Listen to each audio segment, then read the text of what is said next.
There is a lot that we need to learn from the West. Right? We have paid a price already in our history. When the British came here, with relatively small armies, they were able to defeat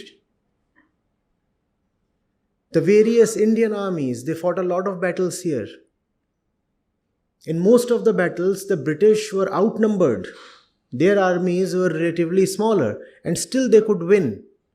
There were many reasons, obviously. But one of the reasons was that their technology was more advanced. And if you lose the various battles of various kinds of freedom, what is now left to save? When freedom itself is lost, and freedom has many aspects. Each of those aspects requires preservation, security, defense. A lot of that requires you to be materially strong. At the same time, we very well know that the West itself is suffering due to lack of inner knowledge, spiritual education. And because the West did not pay adequate attention to that aspect, they themselves have landed in a big mess. You look at the climate crisis today, 90% of the crisis is attributable to the developed Western first world. It could be said that lack of inner education is one of the important reasons why the West has become such a threat, not only to itself but to the whole world, not only to mankind but to all the species that inhabit this planet. It is very difficult really to say which one is a bigger problem. Not to have material knowledge, or not to have knowledge of the self, knowledge of the mind, knowledge of who you really are from the inside. If you do not have material knowledge, you will fall prey to all kinds of superstitions. If you do not have inner knowledge, you will start considering yourself as the only thing that exists and matters, and that your body and everything that arises from the body, like thoughts and emotions, will be your masters then. It will be another kind of slavery. Do you see what happens? When you do not have knowledge of the world, then somebody from the world will arise and enslave you. And if you do not have knowledge of yourself, then your own evil tendencies will enslave you. In either case, you will be condemned to be a slave. Who wants to be a slave? Nobody.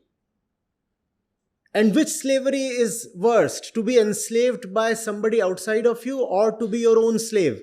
Both the slaveries are equally bad. Depending on the context, one could say one is worse than the other. But we do not want to choose here. We want to dismiss both these threats. Right? So our educational institutions must have both. On one hand, obviously you must have state-of-the-art teaching facilities, laboratories. Our teaching institutions should be focusing equally on research, and we should be generating papers and patents. At the same time, we should have humanities departments, very rich humanities departments, even in courses of professional education. And basics of philosophy, psychology. When I say philosophy, I definitely wish to include Indian philosophy, the various darshans that we had. So, you all, as students of professional courses, must be exposed to that as well. Right?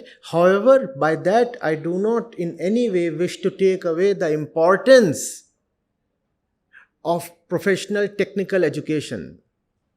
Science is extremely important. Mathematics, the various humanities, the arts, all of them are very, very important.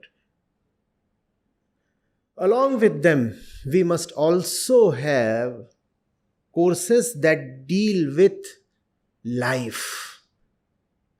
Courses that educate a young person in what it means to exist, what it means to relate. The very question of identity, the question of values, the question of the right relationship between the self and the world. There must be an entire department dedicated to this.